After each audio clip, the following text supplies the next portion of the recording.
छात्रों, पिछले first video में हमने प्रोबेबिलिटी के अंतर्गत जितने कॉन्सेप्ट्स है उनको सब समझाए। आज हम आपके जो 12th स्टैंडर्ड के क्वेश्चंस हैं उसमें कंडीशनल प्रोबेबिलिटी, जिसको हम प्रतिबंधी प्रायिकता कहते हैं, उसके बारे में क्वेश्चंस जो एग्ज़ाम में लगभग एक क्वेश्चन आता है वो करने जा रहे हैं। तो इसमें आप सबसे पहले देख रहे हैं आप कंडीशनल प्रोबेबिलिटी क्या होती है, प्रतिबंधी प्रायिकता क्या है। जैसे दो इवेंट्स की बात होगी यहाँ, तो दो इवेंट्स में हो सकता आपको ऐसा कहा जाए, जैसे मैं पहले एक एग्जांपल देता हूँ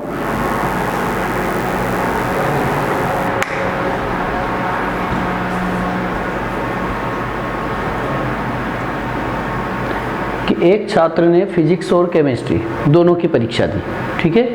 अब फिजिक्स में पास होने की या फिजिक्स में जो रिज़ल्ट था वो आ चुका है, ऑलरेडी अकर या ऑलरेडी हैपेंड ऐसा लिखा हुआ रहेगा, या पहले से ही आपको उसका रिज़ल्ट प्राप्त है। तो मान लीजिए उसने फिजिक्स और मैथ्स की एग्ज़ाम दी थी। अब आपको फिजिक्स का रिज़ल्ट पहले से पता है या आपको दिया जाएगा, ठीक है ना। तो इसकी प्रोबेबिलिटी अगर आपको पता है तो इसके संभावना मैथ्स में पास होने की कितनी प्रोबेबिलिटी रहेगी, ये कंडीशनल प्रोबेबिलिटी के अंतर्गत आएगा। मीन्स मान लीजिए इस इवेंट को, इस घटना को मैं ए नाम देता हूँ, इसको हम बी देते हैं, तो ऐसी पोजीशन में आपको फिजिक्स में पास होने की प्रायिकता अगर आपको बताना है, जबकि मैथ्स में वो पास हो चुका है, इस टाइप की बात करते हैं हम। फिजिक्स में पास होने की प्रायिकता ज्ञात कीजिए, जबकि मैथ्स में पास होने की प्रायिकता उसको पता चल चुकी है, रिजल्ट पता है, ठीक है। तो ये PA/B कहलाएगा, यानी जो आपको पहले से प्राप्त हो चुकी है, ऐसा लिखा हुआ रहता है ऑलरेडी हैज़ अकर्ड या ऑलरेडी हैज़ हैपेंड। तो इस टाइप से कोई लैंग्वेज अगर मिलती है तो आप समझ जाना कि ये क्वेश्चन जो है वो प्रतिबंधी प्रायिकता यानी कि कंडीशनल प्रोबेबिलिटी से रिलेटेड है। अब इसका फार्मूला बता देता हूँ। अगर PA/B का फार्मूला आपको चाहिए तो ये होगा PA/B/PB, ठीक है। इंटरसेक्शन हमेशा ऊपर आता है और नीचे आपको जो यहाँ रहता है वो ये आता है। जैसे मान लीजिए मुझे B/A बनाना है, तो ये हो जाएगा आपका इन दोनों का इंटरसेक्शन तो ऊपर आएगा, इन दोनों का सरनिष्ठ आएगा, और नीचे हमेशा जो नीचे रहेगा उसी की प्रोबेबिलिटी नीचे आएगी, ठीक है। तो ये प्रोबेबिलिटी आपकी कंडीशनल प्रोबेबिलिटी का सबसे बेसिक और ज़रूरी फार्मूला यही है। इसके अलावा इसमें आपको ये वाली बात याद होगी कि इंटरसेक्शन अगर आपको फाइंड करना हो, जबकि दोनों प्रोबेबिलिटी, दोनों इवेंट्स की प्रोबेबिलिटी अगर पता है, तो ये PA/PB के बराबर होगी, ठीक है। PA/PB इक्वल टू होता है PA/B। इसके बाद एक यूनियन इंटरसेक्शन में भी एक रिलेशन वाला आपको फार्मूला याद होना चाहिए, PA/B equals to PA plus PB minus PA/B। ये आप सेट्स थ्योरी में एक फार्मूला पढ़े होंगे, NA/B equals to NA plus NB minus NA/B। इतने लोग चाय पीते, इतने लोग काफ़ी पीते हैं, इतने लोग दोनों पीते, तो बताओ कुल मिलाकर के वहाँ कितने लोग थे। इस टाइप से बहुत सारे क्वेश्चंस हमने 11th में भी पढ़े हैं, उसी से फार्मूला बना हुआ है, ठीक है। तो ये योग प्रायिकता का प्रमेय कहलाता है, यानी addition law of probability.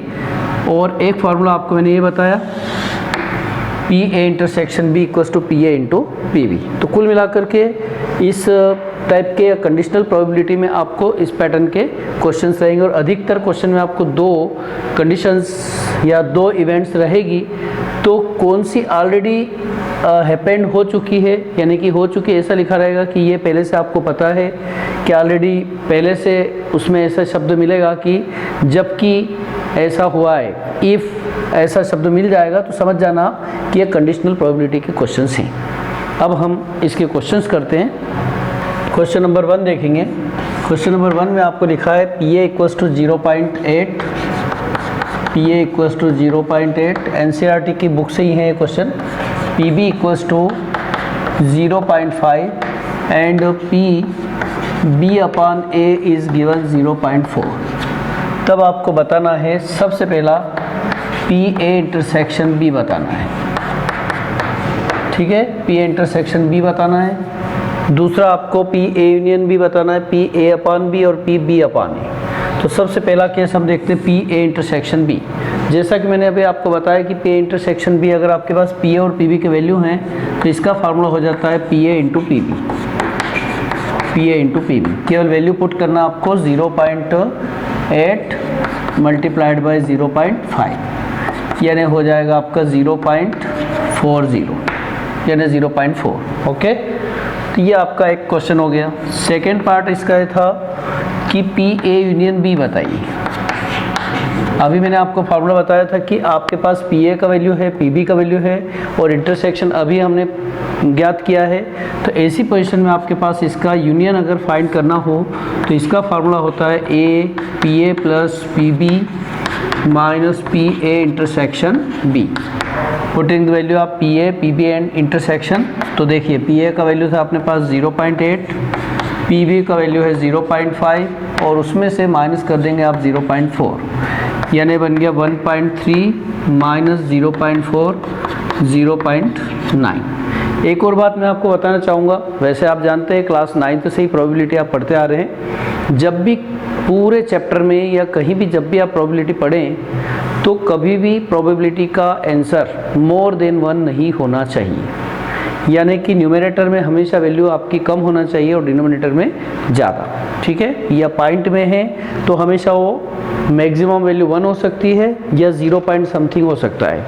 Probability कभी नेगेटिव नहीं आती है, प्रोबेबिलिटी मोर देन 1 नहीं आती है। आपको ये बातें ध्यान रखना है। अगर कहीं आता है मीन्स आपने कहीं मिस्टेक किया, उसको वापस रीचेक कर लें। ठीक है, इसके बाद में थर्ड पैटर्न है इसका। इसमें आपको फाइंड करना है पी ए अपॉन बी। ये देखिए कंडीशनल प्रोबेबिलिटी आ गई। तो इसका फार्मूला मैंने आपको बना के समझाया था कि जब भी ए अपॉन बी हो या बी अपॉन ए, हमेशा आपको इंटरसेक्शन का वैल्यू ऊपर आता है और नीचे आपको ये जो है इसी की प्रोबेबिलिटी आती है।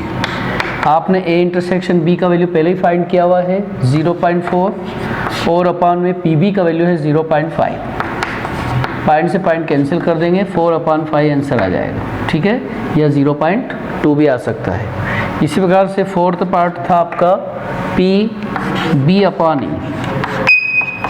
तो बी अपॉन ए का मैंने बताया था, इन दोनों का इंटरसेक्शन आप ऊपर लेंगे हमेशा और अपॉन में आ जाएगा पी ए। इंटरसेक्शन का वैल्यू 0.4 है जबकि पी ए का वैल्यू है 0.8। पॉइंट से पॉइंट कैंसिल करने के बाद 4/8 मीन्स 1/2 या 0.5 आंसर आ सकता है।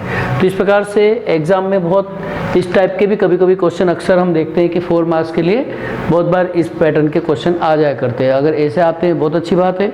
फिर आगे हम इसी को और बेहतर क्वेश्चन करेंगे, इसमें वर्ड प्रॉब्लम वाले, जो आप बड़े इंटरेस्टिंग लगेंगे आपको। बस आप इसको शुरू से देखते जाइए कि कब कौन सा क्वेश्चन होता है। ठीक है, नेक्स्ट क्वेश्चन नंबर 2 वो देखते हैं। 2PA equals to PB equals to 5/13। ठीक है, और तब आपको बताना है PA अपॉन B और बाद में इसका यूनियन भी बताना है। ये 2 पार्ट इसमें बताना है। तो सबसे पहले तो हम देखें कि PA और PB की वैल्यू क्लियर नहीं है। क्लियर से मतलब आपको स्पेसिफाई अलग अलग किया नहीं है। तो सबसे पहले तो PB का वैल्यू आपको दिख रहा है। ठीक है, एक तो ये बताना है और दूसरा आपको यूनियन भी बताना है, ये आपको बताना है। यहाँ से स्टार्ट करते हैं हम। गिवन दैट दिया है PB का वैल्यू 5/13 है और यहाँ से हम देख रहे हैं कि 2PA इक्वल्स टू है PB, यानी PA का वैल्यू हो गया आपका PB/2। और अगर PB का वैल्यू रख देते हैं, PB का वैल्यू अभी ऑलरेडी आ चुका है 5/13 और अपॉन 2 यानी 5/26 आ गया। ठीक है, इस प्रकार से PA, ये PA आ गया और ये PB आ गया। PA और PB आ चुका है। जब PA और PB आ गया, अब आप चाहें तो पहले यूनियन की मदद लेकर के और किसका वैल्यू निकालेंगे, यूनियन का वैल्यू निकालना आपको इंटरसेक्शन पहले फाइंड कर लेंगे। तो इंटरसेक्शन के लिए हम चलते हैं। तो इंटरसेक्शन आपको पता है कि PA intersection B equals to होता है PA इंटू PB। PA का वैल्यू आपके पास 5/26 और PB का वैल्यू है 5/13। इस प्रकार से ये आ गया 25। 13 का इससे गुणा करोगे 13 × 78, 7 बचा, 13 दूना 26, 26 और 7 33। इस प्रकार से आपका इंटरसेक्शन 25/338 आ जाए। ये आपका इंटरसेक्शन भी हो गया। अब आपको चाहिए यूनियन। तो यूनियन, इंटरसेक्शन, पीए और पीबी, इन चारों में एक रिलेशन हुआ करता है जो आपको पता है। तो ये आप फार्मूला अप्लाई करेंगे, P A union B equals to P A plus P B minus P A intersection B. केवल आपको वैल्यू पुट करना है। पी ए का वैल्यू कितना है, तो P A union B equals to P A का वैल्यू अपने पास 5/26, पी बी का वैल्यू है 5/13 और इसमें से माइनस करना है आपको 25/338। ठीक है, इस प्रकार से इन दोनों का जो एलसीएम आएगा वो 338 आएगा। इसका इसमें डिवाइड करोगे तो निश्चित रूप से 13 बार होगा।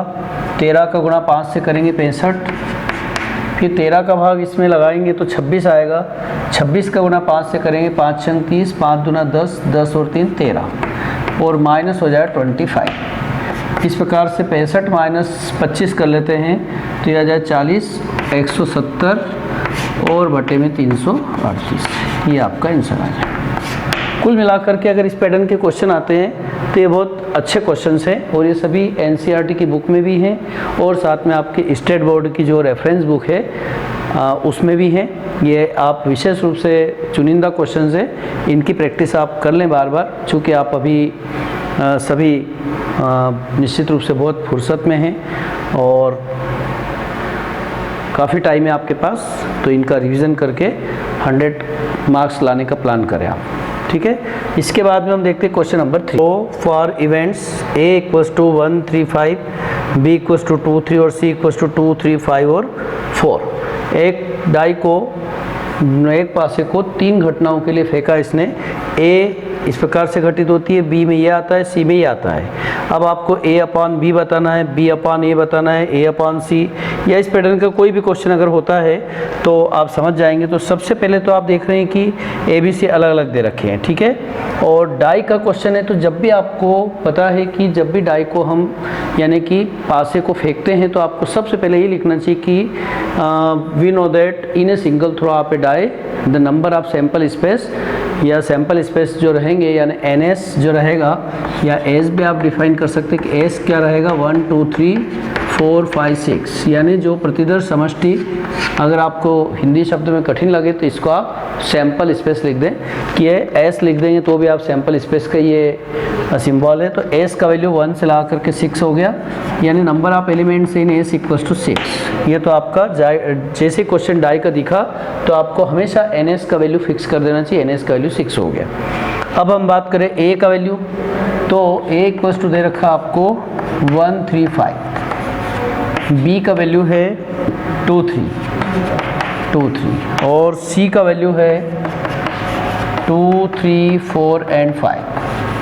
ठीक है, अब आपको पता है कि A/B अगर निकालना है तो ये आ जाएगा A इंटरसेक्शन B और फिर PB, दोनों का रेशो बनेगा। मीन्स इंटरसेक्शन आपको बताना ही पड़ेगा। तो इंटरसेक्शन यानी कि हम सर्वनिष्ठ निकाल लेते हैं, तीनों का सर्वनिष्ठ लगेगा आपको। यहाँ AB का लगेगा, यहाँ AB का लगेगा, यहाँ AC का लगेगा, यहाँ भी AC का लगेगा। तो AB और AC का हम इंटरसेक्शन निकाल के रेडी करके रख लेते हैं। तो यहाँ पर आप देख रहे हैं A और B का इंटरसेक्शन एंड सर्वनिष्ठ आप जानते होंगे। सर्वनिष्ठ का मतलब कॉमन एलिमेंट्स, तो इन दोनों में कॉमन एलिमेंट्स कौन कौन से हैं, 3 आ जाए केवल। चलो उसके बाद में A और C की ज़रूरत लगेगी। A और C में हम देख रहे हैं तो इसमें 3 दिख रहा है और 5 दिख रहा है, मीन्स 3 एंड 5। ठीक है, इसके बाद में यूनियन भी लगेगा आपको, A यूनियन B। तो A union B means union में क्या होता है, A और B दोनों का अगर आपने अभी इंटरसेक्शन निकाला था यानी सर्वनिष्ठ निकाला, तो सर्वनिष्ठ में क्या होता है, कॉमन एलिमेंट्स लेते हैं। बल्कि जबकि यूनियन यानी कि संघ बोलते हैं इसको, और इसको सर्वनिष्ठ बोलते हैं। तो संघ में, यूनियन में आपको A के एलिमेंट्स भी लेना है, B के भी लेना है, और जो कॉमन रहते हैं वो भी इसमें कवर हो जाना चाहिए। मीन्स यहाँ पर अगर A और B के अवयव देखें तो देखिए 1 आएगा, 2 आएगा, 3 आएगा और 5 आएगा, यानी कि 1 2 3 एंड 5। इसी प्रकार से और आपको लगेगा। A इंटरसेक्शन भी ऑलरेडी हो चुका है। बस अब हम क्वेश्चन पे आते हैं। तो सबसे पहले हम फर्स्ट पार्ट पे आते हैं कि फर्स्ट पार्ट आपको फाइंड करना है PA/B। ए अपॉन बी का फार्मूला आपको रेडी है, ए इंटरसेक्शन बी की प्रोबेबिलिटी अपॉन पी बी। अच्छा, प्रोबेबिलिटी का फार्मूला तो आपको पता ही है कि किसी की भी प्रोबेबिलिटी निकालना है तो number of favourable outcomes upon number of total cases या टोटल आउटकम्स। जैसे पी ए, इसको सिस्टमेटिक बता देता हूँ। इसको अगर आपको चाहिए तो ये आ जाएगा आपका number of elements in A intersection B upon N S. इस प्रकार से इन दोनों के वैल्यू कहाँ से लाएंगे आप? Number of elements in A intersection B. A intersection B में कितने एलिमेंट्स हैं? केवल एक है। और बटे में N S means number of elements in S, that is 6। ये हो गया। इसी प्रकार से पी बी की बात करें, पी बी का मतलब होता है number of elements in B upon number of elements in S. हमेशा याद रखिए आप, जो सैंपल स्पेस या कुल आउटकम्स रहते हैं वो प्रोबेबिलिटी में हमेशा नीचे आते ही। अब आप बी में देख रहे हैं कितने एलिमेंट्स हैं? बी में एलिमेंट्स हैं 2, तो हो जाएगा 2 और बटे में आपके 6, यानी कि 1/3, या ऐसा ही रहने देते हैं, कैंसिल करने में ठीक रहता है। अब आप इसका वैल्यू अगर चाहें तो ए अपॉन बी का वैल्यू हो जाएगा P A intersection B. P A intersection B का वैल्यू 1/6 और ये वैल्यू आपका 2/6। कैंसिल करेंगे, आंसर आ जाए 1/2। ओके, इसी प्रकार से आप बी अपॉन ए जरूर कर लेंगे, ए अपॉन सी भी कर लेंगे, सी अपॉन ए भी कर लेंगे। अब एक नई बात हम करते हैं फिफ्थ वाला पार्ट। फिफ्थ वाले पार्ट में आप देख रहे हैं कि इसमें ए यूनियन बी अपॉन में सी चाहिए। इसका फार्मूला इस फार्मूले जैसा ही है, इसको हम बनाते हैं। देखिए आप, इन दोनों का पहले क्या आता है? हमेशा ऊपर इंटरसेक्शन आता है, तो हम इसको बनाएंगे A union B intersection C upon में पी सी। देखिए अब ए यूनियन